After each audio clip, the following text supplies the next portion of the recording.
똑똑했던 사람들이 공무원이라는 일을 시작하고 탁월함을 잃는 경우가 많다고 하는데 그 이유가 뭐라고 생각하세요? 앞서 말씀드린 영리한 무능이란 단어로 요약할 수 있을 것 같습니다. 조금만 경험을 해보면 이게 굉장히 불합리하고 자기 효능감이 떨어지는 일이기도 하지만 결국에는 그런 문제를 해결하지 않고도 내가 여기에서 그냥 시간을 버티면 승진도 할 수 있고 적당한 명예도 따라오겠네? 그런 생각을 하게 되는 겁니다. 근데 그런 생각을 하는 사람이 탁월해질 수는 없죠. 개인의 생존은 도모할 수 있겠으나 남들이 봤을 때 탁월한 인재가 될 수는 없겠죠. 그러니까 이제 개인도 바보가 아니니까 그렇죠. 조절을 하는 거죠.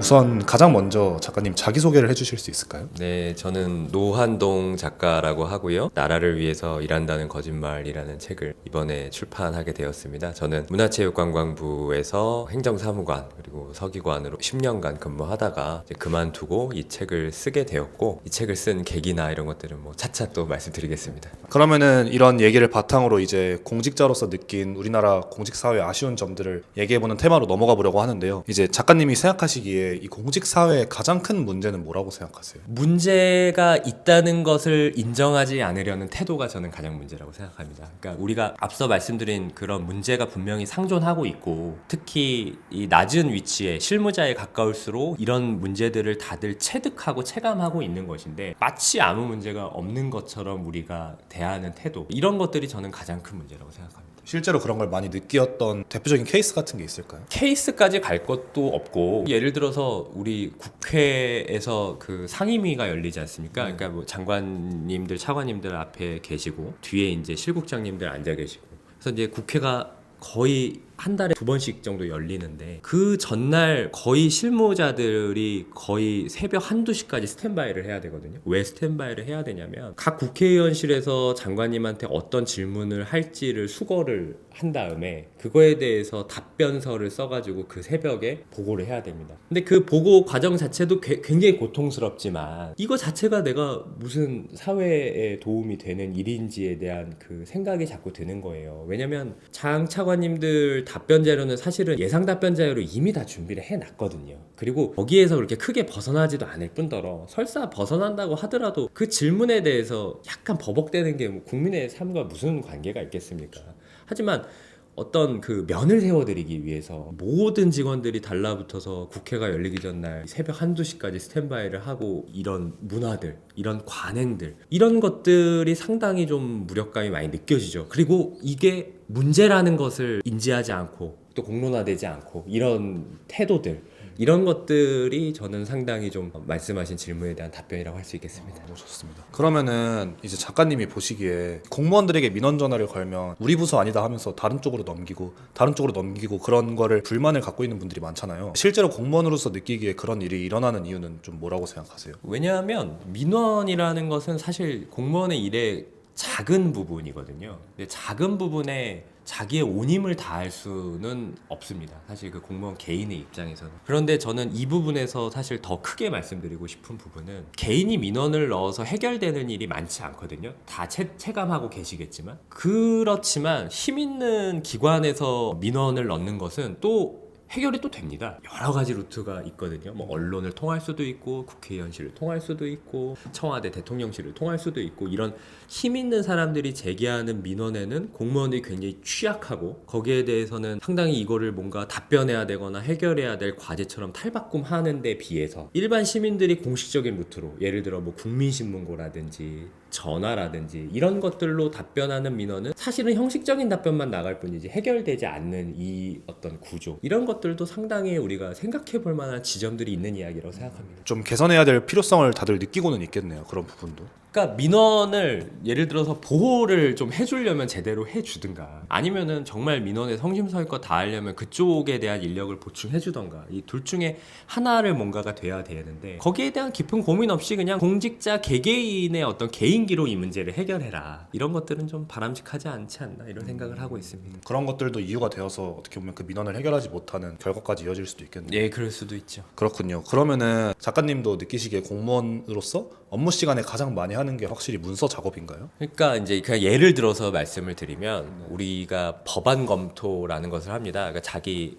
소관 분야에서 법률의 개정안이라든지 이런 것들이 국회를 통해서 올라오면 거기에 대해서 정부 측의 의견을 작성하는 것을 이제 법안 검토 자료라고 하고, 거기에 대해서 의원실의 의견이라든지 아니면 전문가의 의견이라든지 국회의 의견이라든지 이런 것들을 담아서 문서를 만드는 그 작업은 필요하죠. 근데 그 같은 내용의 문서를 장관 버전, 차관 버전, 국장 버전, 이 모든 걸 다 망라하는 풀 버전, 그걸 한 장짜리로 요약한 요약 버전, 그거를 세 줄짜리로 만드는 초요약 버전, 무한히 계속되는 겁니다. 이 하나의 내용을. 그러면 사실은 실무자는 모니터 앞에 앉아가지고 그 요구가 있을 때마다 그거를 무한하게 생성할 수밖에 없거든요. 그러니까 이런 것들은 너무 과도하는 문서주의 아니냐. 우리가 이거는 뭐 하나로 통일을 하든가 아니면은 적당히 할 수 있는 일들임에도 불구하고 너무나 과도하게 그 요구하는 그런 어떤 형식적인 부분들, 이런 것들은 저는 충분히 개선될 여지가 있지 않느냐 이렇게 생각합니다. 그런 문화는 어디에서부터 발현되는 거라고 생각하세요? 관행이라서 이거는 뭐라고 말씀드리기가 어려울 것 같습니다. 그러니까 그 관행이라는 것은 그냥 그 사회에서 통용되던 문화인 것이니까 그거 자체가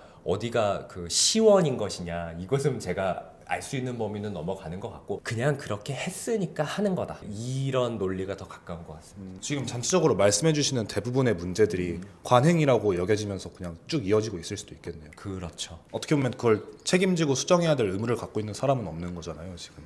그렇죠. 그리고 이제 제가 여기서 또 하나 말씀드리고 싶은 것은 이제 순환보직의 문제도 굉장히 큰 것이, 지금 저 진행자분이 말씀해주신 것처럼 책임지고 본인이 이거를 고쳐야겠다라고 생각한 사람도 자기가 1, 2년 있으면 어차피 다른 자리로 갑니다. 그러니까 이거를 수정하거나 새로 바꿔볼 필요가 없는 거죠. 그러니까 그냥 하던 대로 하다가 본인은 가고, 이제 이런 문화가 상당히 팽배하다고 보시면 됩니다. 그럼 그 순환보직을 안 하고 좀 본인 자리에 남을 수 있는 방법은 아예 없는 건가요? 다양한 제도는 있습니다. 뭐 전문관 제도라고 해서 4년간 한 자리에 있을 수도 있는 제도가 있고, 그런 다양한 제도가 있지만 사실은 문화적으로 모두가 순환보직을 지금 돌고 있는 상태에서 한 자리에 몇몇만 붙박이로 있어라, 이것은 사실은 개인들도 별로 원하지 않고요. 효용성도 떨어지고, 그래서 그 전체적인 어떤 문화적인 부분을 봐야지 이게 어떤 특정 제도가 있느냐 없느냐 이걸로 판단하기는 저는 어려운 문제라고 생각합니다. 좋습니다. 그러면은 작가님이 보시기에 아까 보고서 관련된 얘기를 했는데 좀 좋은 보고서와 안 좋은 보고서를 나누는 기준도 좀 명확할까요? 좋은 보고서는 제가 생각할 때는 현실의 문제를 굉장히 풍부하게 담고 있으면서도 해결 방안에 대한 논의를 촉발시킬 수 있는 보고서, 이런 것들이 저는 좋은 보고서라고 생각을 하고, 안 좋은 보고서는 사실은 무슨 얘기를 전달하려고 하는지조차 모르는 보고서, 이런 것들은 사실 안 좋은 보고서라고 보는데, 저는 좋은 보고서 안 좋은 보고서의 구분을 떠나서 우리 정부의 보고서에 대해서 가장 큰 유감을 가지고 있는 것은 한 장에 딱 떨어지는 깔끔한 보고서 작성에 방점을 두고 있다 보니까 이 현실을 평탄화시켜 버립니다. 그러니까 우리가 해결해야 될 사회 문제는 굉장히 복잡하거든요. 예를 들어서 독서율이 하락하고 있지 않습니까? 그럼 독서율 하락의 원인은 무엇일까요? 굉장히 다양하겠죠. 뭐 SNS의 범람, OTT의 뭐 인기, 공부나 일을 너무 많이 하셔야 돼서의 문제도 있을 것이고, 접근성의 문제도 있을 것이고, 하여간 뭐 굉장히 다양한 문제가 총망라한 원인들이 나올 텐데, 이걸 한 장의 보고서에 꾸겨 담을 때는 그 원인에 조응하는 해결 방안이 반드시 있어야 합니다. 그럴듯한 해결 방안. 그러니까 우리가 지금 하고 있는 어떤 예산 들여서 하는 사업이 뭐가 있지? 우리가 지금 뭐 법 바꾸고 있는 게 뭐가 있지? 그래서 그거에 맞춰서 원인을 그냥 평탄화시켜 버리는 거예요. 그래서 두세 가지로 이거를 실타래를 예쁘게 만들어 가지고 한 장에다가 그걸 꾸겨 넣는 거죠. 보고서를 보면 참 이쁘고 말이 됩니다. 독서율이 하락하고 있습니다. 근데 뭐 도서관에 대한 접근성이 좀 떨어지는 것 같네요. 내년도에 도서관 예산을 이만큼 늘리겠습니다. 이렇게 예쁘게 떨어지지만 그게 독서율의 하락이라는 근본적인 문제를 해결할 수 있을까요? 그 보고서가? 혹은 그 보고서가 근본적인 문제를 해결하기 위한 대안에 대한 논의를 촉발시킬 수 있을까요? 저는 그게 불가능하다고 보기 때문에 그런 부분에 대해서는 우리가 깔끔한 보고서에 대한 집착, 이런 것들은 좀 내려놓을 필요가 있다, 그렇게 생각합니다. 그리고 또 궁금한 부분이, 그러면은 공무원들이 그 안에서 좀 토론하는 문화는 활성화되어 있나요? 토론 문화도 상당히 약하죠, 우리 공직사회가. 그러니까 지시나 보고, 명령 이런 것들에 상당히 익숙해져 있기 때문에 어떤 문제를 가지고 상급자, 하급자가 다 이렇게 수평적인 관계에서 토론하는 문화가 저는 상당히 약하다고 생각합니다. 그렇게 됐을 때 문제점은 뭐가 있다고 생각하세요? 일단은 지시하시는 분이 이 문제에 대한 이해도가 높지 않은 경우가 많습니다. 그러니까 아까도 계속 말씀드리지만 순환보직의 문제가 있기 때문에 이 문제에 정통하지 않은 사람이 사실은 위에 계신 경우가 많고, 그분께서 지시하거나 명령하시는 게 과연 이게 적확한 방안인가에 대해서는 상당히 퀘스천 마크가 들 수밖에 없는 것이죠. 반대로 하급자 입장에서, 실무자 입장에서 이 토론 문화의 부재가 가장 안타까운 것은 뭐냐면, 본인이 알고 있는 어떤 그 지식, 경험, 상급자가 알고 있는 지식과 경험, 이것들을 다 토탈해서 정말 문제를 해결하기 위해서 한번 제대로 된 논박을 해보고 싶은데, 그러다 보면 뭐가 좋은 게 나올 것 같은데, 그게 없이 그냥 빨리 보고서나 깔끔하게 써와라, 야 이거 넣었어? 저거 넣었어? 그건 말이 안 되잖아, 빨리 그건 빼고, 이런 식으로만 하면 그럼 내가 하는 일은 도대체 보고서 쓰는 기계인가? 나는 이 문제를 해결하는 게 목적이 아니라, 이런 생각이 드니까, 그러다 보니까 이게 토론 문화가 부재한다는 것은 굉장히 안타깝죠. 어떻게 보면 그 뭐 저작권을 예로 들자면 하급자가 저작권에 관련해서 1년 동안 일하고 상급자는 이제 막 순환보직을 통해서 왔는데 둘이서 얘기를 하더라도 잘 모르고 있는 상급자의 의견을 따라갈 수밖에 없는 구조인 거네요. 설득이야 해보겠지만 그럴 수밖에 없는 구조에 가깝다고 보시면 되죠. 좋습니다. 그러면은 그 다음으로 좀 궁금한 부분이, 그 외에 이제 토론을 제외하더라도 좀 조직 문화에서 아니면 업무 문화에서 좀 아쉽다고 느꼈던 부분이 있을까요? 저는 여기서 말씀드리고 싶은 건 온콜 문화인 것 같아요. 온콜이라는 것은 언제 어디서나 이 상급자라든지 아니면 다른 기관에서 연락이 되어야 한다, 이 공무원들한테 이제 이런 걸 온콜 문화라고 하는데요. 이 온콜이라는 거는 결코 공짜가 아닙니다. 왜냐하면 사람이 시달리면 지치고, 지치면은 진짜 해야 되는 일을 안 합니다. 그러니까 이런 온콜 문화도 사실은 개선할 필요가 있고, 제가 알고 있기로는 민간 영역에서는 상당히 이게 많이 진행이 된 것으로 알고 있는데, 유독 공직사회에서는 퇴근 이후, 주말, 급할 때 연락하는 것에 대해서 서슴지 않는 그런 문화가 있습니다. 그리고 그게 연락이 잘 되지 않으면 오히려 굉장히 안 좋게 보는 문화도 있고, 그래서 이런 온콜 문화도 물론 안전, 재난, 보안, 국방 이런 분야는 온콜이 필요하죠. 그렇지만 그렇지 않은 분야도 있는 것이고, 또 사람의 역량이라는 것은 무한대가 아니기 때문에 그런 문화에 대해서는 개선할 필요가 있지 않느냐, 이런 생각을 가지고 있습니다. 그럼 막 새벽에도 전화가 올 때가 있으셨나요? 있죠. 자고 있는데도. 있죠. 그 현안이 있는 그 담당자는 그런 전화 많이 받습니다. 만약에 안 받으면 그러면은 그 다음날 좀 많은 화를 좀 듣는 건가요? 그렇죠. 그리고 뭐 엄청난 연락이 와 있고, 일단 기본적으로 견딜 수 없을 정도로 엄청난 연락이 와 있죠. 그럼 잠을 잘 때도 알람을 끄고 잘 수가 없겠네요. 그렇죠. 그러니까 이제 물론 뭐 현안이 있을 때 그렇고, 평상시엔 사실 그런 정도까지 아니지만, 이게 정말 사람이 좀 어려워지는 것은 올지도 모른다는 불안감이 지배하는 것. 네. 이게 상당히 힘든 겁니다. 그러니까 실제로 오는 것보다 올지도 모른다는 불안감이 지배하는 것이 사람을 굉장히 힘들게 하고 지치게 하는 한 요소입니다. 당연히 그렇겠네요. 그러면은 저는 이제 작가님의 책 중에 좀 좋다고 느꼈던 부분이, 이런 문제들을 해결하려면 결국 사내 조직 문화에 철학이 필요하다고 말씀해 주셨던 것 같은데, 그 부분에 대해서 좀 더 구체적으로 설명해 주실 수 있을까요? 그러니까 이거는 뭐 문화뿐만이 아니라 어떤 정책에 대한 부분일 수도 있는데, 관료 시스템이라는 것이 어떤 정무직과는 구분되는 하나의 시스템이라는 것이 있거든요. 그러니까 일반직 공무원이 그 분야에서 30년 동안 근무를 하고 있기 때문에, 정권에 따라서 5년 정권을 바뀜에 따라서 장차관은 사실 1, 2년 바뀌어가면서 오지만, 그 밑에 이제 공무원들은 30년 동안 그 한 부처에서 쭉 근무하는 그 관료 시스템이라는 게 있는 것인데, 그렇다면 그 관료 시스템이 가지고 있는 어떤 정책에 대한 철학이 있느냐, 이거는 이 방향으로 가야 된다, 이 정책은 이 방향으로 가야 된다라는 철학이 있느냐가 사실은 그 사회의 정책의 질을 저는 결정한다고 생각하는데, 그거 자체가 상당히 없다. 시키면 해야지 어떻게, 이런 거에 가깝기 때문에 그러면 흔들리잖아요. 1, 2년에 한 번씩 흔들리고 5년에 한 번씩 흔들려 버리잖아요. 그러면 정책의 연속성도 없는 것이고 전문성도 떨어지는 것이고, 그런 것들이 저는 안타깝다라는 생각을 갖고 있습니다. 명확한 철학 같은 게 없으면 순환보직으로 움직일 때도 인수인계 같은 것도 좀 제대로 잘 되지 않을 수도 있겠네요. 인수인계야 받지만, 네. 어차피 인수인계를 해주시는 분의 전문성도 1, 2년 쌓은 것에 불과한 것이고, 받는 사람도 사실은 3개월, 6개월 정도 근무하시면 또 그건 충분히 다 따라가니까, 이거는 인수인계가 잘 되냐 안 되냐의 문제를 넘어서는 문제라고 저는 생각합니다. 근본적으로 들어가 봐야 되는. 네. 좋습니다. 또 다음으로 궁금한 부분을 여쭤보려고 하는데요. 작가님이 느끼시기에 공직사회 인사평가제도의 가장 큰 문제점은 무엇이라고 생각하시는지. 공무원 조직에서 승진은 일과에 있어야 잘 되거든요. 일과라는 게 뭐냐면 하나의 국이 있는데 하나의 부처가 있으면 그 안에 뭐 국이 한 10개 정도가 있습니다. 그리고 그 국 안에 과가 한 3개, 4개 정도가 있는데 거기서 선임을 맡는 과가 있습니다. 그게 일과라 그러거든요. 일과에서는 보통 그 국 업무의 기획, 조정, 총괄 이런 업무를 맡습니다. 마찬가지로 이 전체의 업무를 모아서 이 부처의 모든 것을 종합하는 걸 기획조정실에서 맡습니다. 여기도 이제 기획조정 업무니까 총괄에 가까운 것인데 유독 그런 총괄 업무를 좋아합니다. 그러니까 총괄 업무 쪽으로 가면 상당히 이제 고과를 잘 받고 승진도 잘 되는 것이고, 그렇지 않은 사업부서들, 그러니까 실제로 정책을 자기 분야를 맡아가지고 하는 사업부처나 사업부서에 가면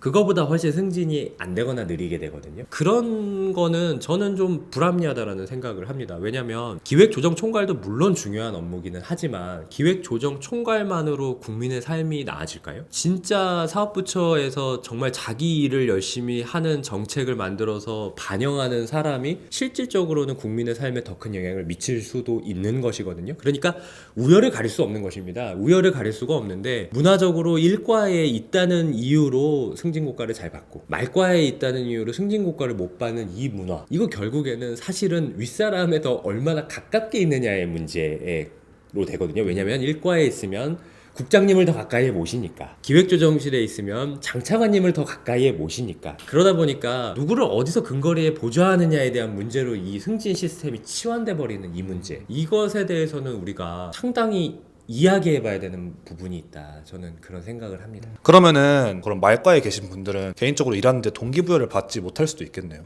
그러니까 이제 개인도 바보가 아니니까 그쵸. 조절을 하는 거죠. 그러니까 말과에 있을 때는 조금 이제 일을 조금 덜 해도 이제 괜찮고, 내가 이제 일과로 갈 거니까, 저 선배가 승진해서 빠지면 내가 저 자리로 갈 거니까 일과 때 내가 열심히 해야지, 이런 생각을 자연스럽게 갖게 된다라는 거죠. 근데 그렇게 되면은 말과가 맡고 있는 분야의 정책의 어떤 역동성이라든지 능력은 떨어질 수밖에 없지 않습니까? 그거는 우리 공직사회가 가지고 있는 그냥 내부적 문제 때문에 발생하는 일인데 왜 그거를 외부에 있는 그 분야에까지 영향이 가야 되느냐, 이런 것에 대해서는 국민 여러분들이나 시민분들이 과연 이게 납득이 가능한 일인가? 저는 그런 생각을 가지고 있습니다. 근데 이런 부분이 잘 알려져 있지는 않네요, 확실히. 그렇죠. 이거는 뭐 철저한 내부자의 시각이죠. 좋습니다. 그러면은 이런 공무원의 그 순환보직 제도의 가장 큰 문제점은 뭐라고 생각하세요? 순환보직 제도의 가장 큰 문제점은 전문성 자체의 함양이 불가능한 것인데, 그 전문성 함양이 불가능하면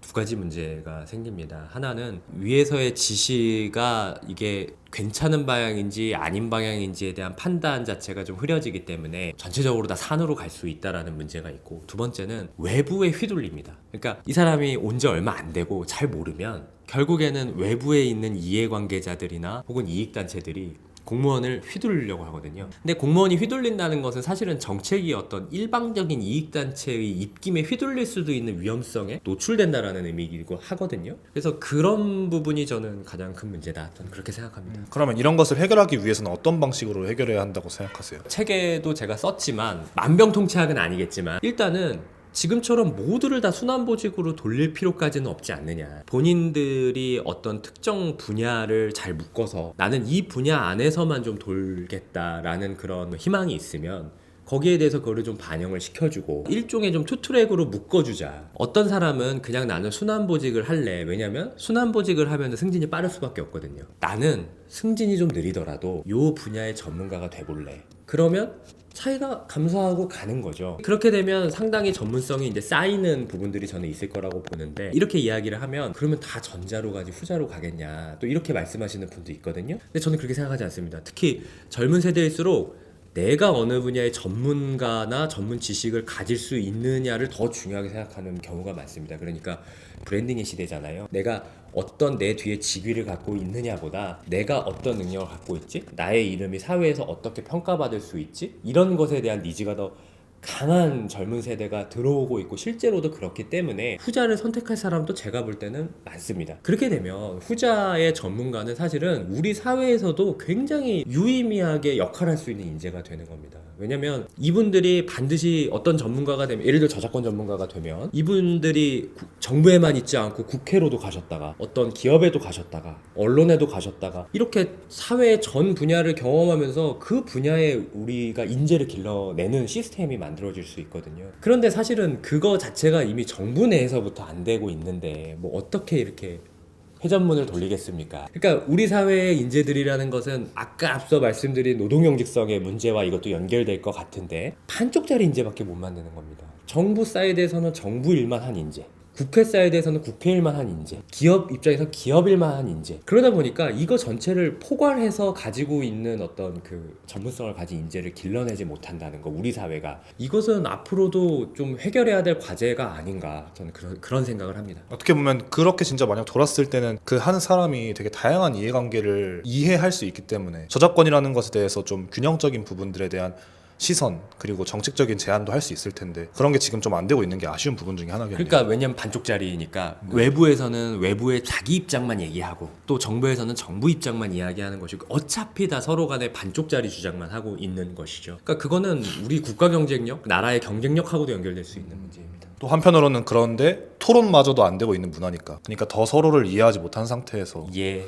싸우고만 있을 수도 있겠네요. 그러면은 똑똑했던 사람들이 공무원이라는 일을 시작하고 탁월함을 잃는 경우가 많다고 하는데 그 이유가 뭐라고 생각하세요? 앞서 말씀드린 영리한 무능이란 단어로 요약할 수 있을 것 같습니다. 조금만 경험을 해보면 이게 굉장히 불합리하고 자기 효능감이 떨어지는 일이기도 하지만 결국에는 그런 문제를 해결하지 않고도 내가 여기에서 그냥 시간을 버티면 승진도 할 수 있고 적당한 명예도 따라오겠네? 그런 생각을 하게 되는 겁니다. 근데 그런 생각을 하는 사람이 탁월해질 수는 없죠. 개인의 생존은 도모할 수 있겠으나 남들이 봤을 때 탁월한 인재가 될 수는 없겠죠. 그래서 이게 답변입니다. 그러면은 또 궁금한 부분이 이제 사람들이 공무원의 수가 너무 많다, 공무원의 수를 좀 줄일 필요가 있다라고 얘기를 하는 사람들도 있는데 그런 의견에 대해서는 어떻게 생각하세요? 중앙정부 기준으로 볼 때는 저는 많다고 생각하지는 않고요. 왜냐면 사무관 한 명이 담당하고 있는 분야가 굉장히 넓거든요. 예를 들어서 제가 체육을 담당할 때 프로스포츠와 스포츠 산업 기업 지원을 담당했습니다. 프로스포츠만 해도 5개 종목이고 스포츠 산업 기업이라는 것은 제가 기억하기로는 7, 80조 원 정도 매출액이 나오는 그런 규모이기 때문에 굉장히 넓은 분야입니다. 근데 그걸 한 사람이 지금 담당하고 있는 형국에서 중앙정부에 사람이 많다 이렇게 저는 보기는 어려울 것 같고요. 다만 이제 말씀하시는 것은 뭐 공공기관이라든지 지방정부 뭐 여기까지 다 포괄해서 이제 그런 주장을 하시는 분들도 있는데 그거에 대해서는 사실은 또 제 경험의 범위를 넘어가는 이야기라서 제가 단언해서 뭐라고 말씀드리긴 어려울 것 같습니다. 좋습니다. 그러면은 또 이런 얘기를 하다 보면 그럼 공무원 수를 늘리면 모든 문제가 해결되지 않냐고 얘기하는 분들도 있을 텐데 그런 의견에 대해서는 또 동의하지 않죠. 그거는 동의하지 않죠. 왜냐면 시스템의 문제인 것이고 시스템적으로 사람이 면피하게 되고 가짜 노동하게 되고 그래서 영리하게 무능해지는 이 시스템이 있는데 그 문제를 다 엎어놓고 사람을 2배로 공급하면은 일이 해결된다. 이것은 사실은 원인 분산과 해결 방안이 전혀 맞지 않는 이야기죠. 무작정 사람 수를 늘릴 게 아니라 일단은 들어와 있는 사람들과 함께 어떻게 일을 잘할 수 있을지에 대한 시스템을 더 고민해 봐야겠네요. 예. 좋습니다.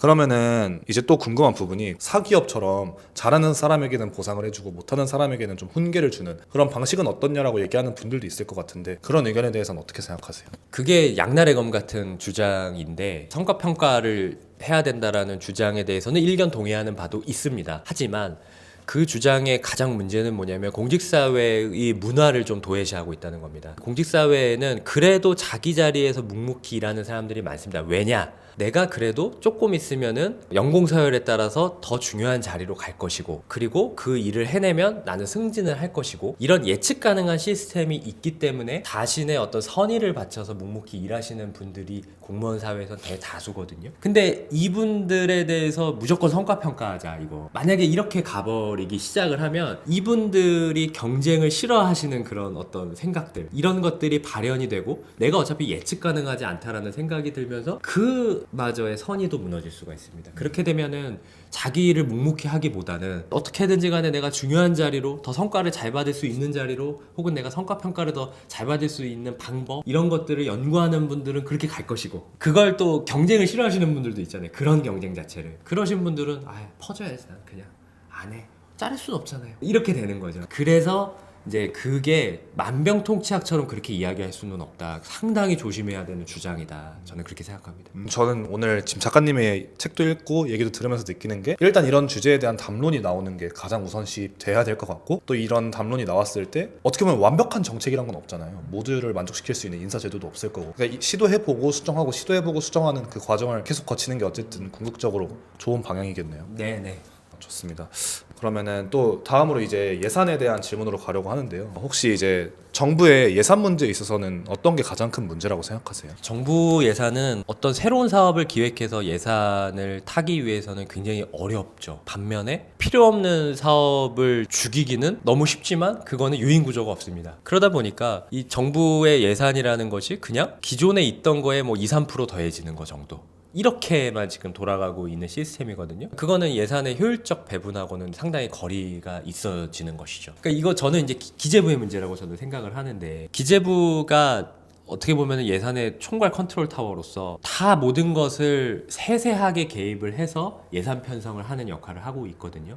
근데 이분들도 사람이다 보니까 본인들이 다 모릅니다. 자기가 그 소관하는 예산에 대해서. 그러다 보면 전년도보다 늘어나는 예산 혹은 전년도에 없었지만 새로 생기는 사업만 이잡듯이 보고 뭐 원래 하시던 거는 뭐 그냥 넘어가는 거고 이렇게 된단 말입니다. 그러면 이제 거기에 일선 부처들은 거기에 자신의 양식 행태를 맞추죠. 그러면 기존에 있던 사업은 조금 효과가 없는 것 같아도 죽이지 말자. 왜냐? 우리 예산인데 이걸 내가 못하러 죽이냐. 그리고 실무자 입장에서는 필요한 사업이라고 하더라도 이거를 신사업으로 예산 반영하는 걸 되게 주저주저 하게 되는 거죠. 내가 기재부한테 5월부터 한 9월까지 맨날 주말에 전화 받을 거야. 나는 그거 하기 싫어. 하지마. 이렇게 이제 되어버린다는 거죠. 그러다 보니까 이게 예산의 효율적 배분이라는 게 시스템적으로 좀 어려워지는 것이고 그래서 저는 그런 부분이 우리 예산 제도에서는 좀 안타깝다 이런 생각을 하고 있습니다. 그러면은 이제 그 공무원으로서 일을 하다 보면 그 담당 부서의 예산을 높이는 것을 목표로 하고 있다는 얘기도 제가 들었던 적이 있고 여기서도 봤는데 그것을 목표로 잡는 게 갖고 있는 문제는 무엇이라고 생각하세요? 앞서 말씀드렸다시피 예산을 효율적으로 감축하거나 효율적으로 재구성하는 데 굉장히 게을러지죠. 그러니까 총량 규모로 보는 것이니까. 그러니까 우리가 예를 들어 뭐 100억을 쓰고 있었다. 근데 내년에 120억 예산 타하면 사실은 칭찬받죠. 잘했다. 하지만 100억짜리를 100억으로 다시 받아왔지만 그 100억을 완전히 재효율화해서 구성을 잘한 사람 사실은 국민 입장에서는 굉장히 잘한 공직자지 않습니까? 그렇지만 그거는 별로 칭찬의 포인트가 없죠. 그리고 모르죠. 그걸 누가 알아주겠습니까? 그게 모르기 때문에 그것에 대해서는 안타깝습니다. 그러니까 이 예산을 갖고 민생을 얼마나 잘 해결하냐를 통해서 칭찬을 받는 게 아니라 얼마나 많은 예산을 가져오느냐가 훨씬 중요한 포인트가 되는 거네요. 일선 부처 입장에서는 그렇게 되죠. 왜냐면은 다 부처마다 다 그 예산에 대한 자기 목표들이 있으니까 그 목표를 달성하면 사실은 잘한 것이고 그 목표를 달성하지 못하면 사실은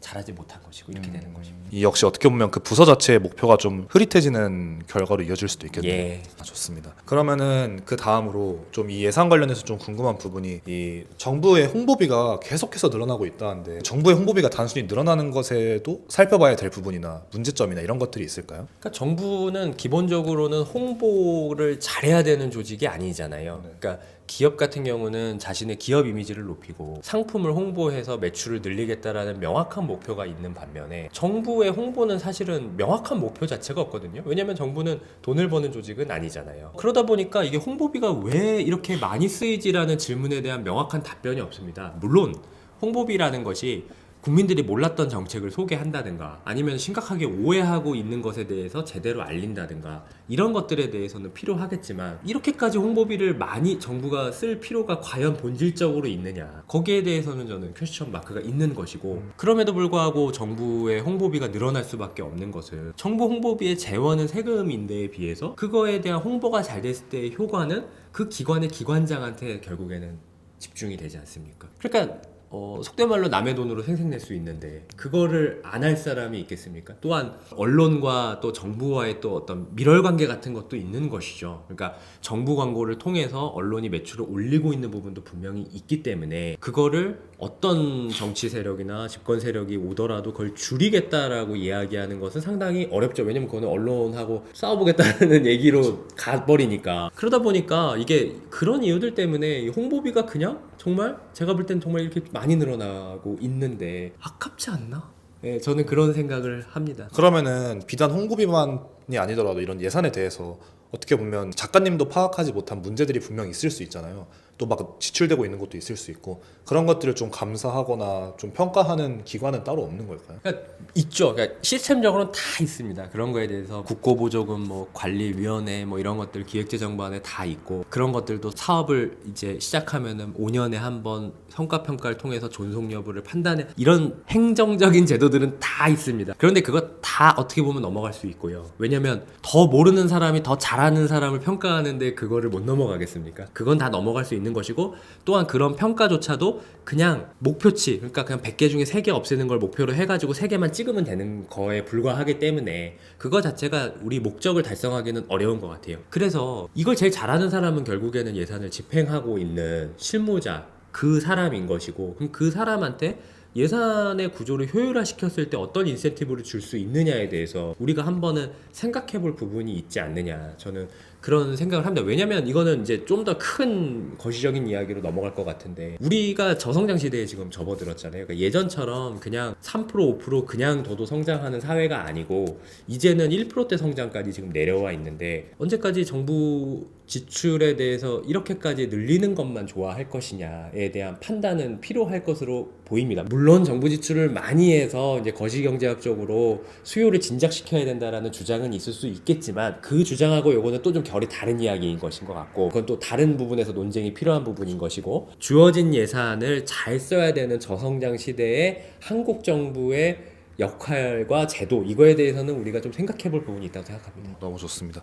그러면은 또 궁금한 부분이 우리나라 사람들이 유난히 정부에 눈먼 돈이 많다고 표현할 때가 있는 것 같은데 그런 표현은 왜 나오는 거라고 생각하세요? 아까 말씀드린 거랑 다 저는 맥을 같이 하는 거라고 생각하는데 예산 구조를 효율적으로 쓰지 못하니까 그 중에는 이제 새는 돈, 그러니까 새는 돈이라는 게 받을 사람이 아닌데 저 사람이 받아가거나 아니면 목표했던 효과를 달성 못하는데도 그냥 계속 나오거나 이런 이제 예산들이 많고 그걸 실제로 체감하신 분들이 계시다 보니까 눈먼 돈이다 이런 표현이 나오는 것 같습니다. 좋습니다.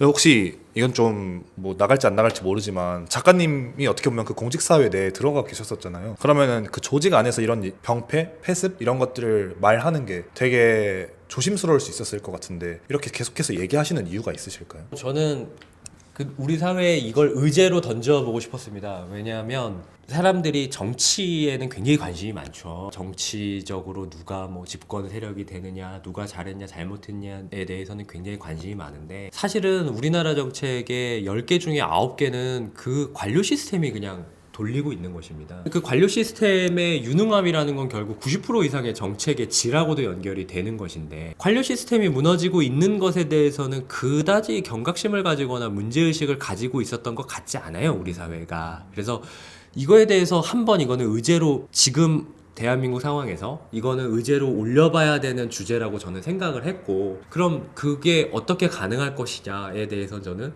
글보다 더 좋은 수단은 없다 이렇게 생각했습니다. 우리나라가 좋은 방향으로 개선되는 데 있어서 좋은 정치인만 뽑으면 될 것이라고 생각하지만 사실 어떻게 보면 그것뿐만이 아니더라도 이런 말씀해주신 의제 같은 것도 고민을 해볼 필요가 있는 거겠네요.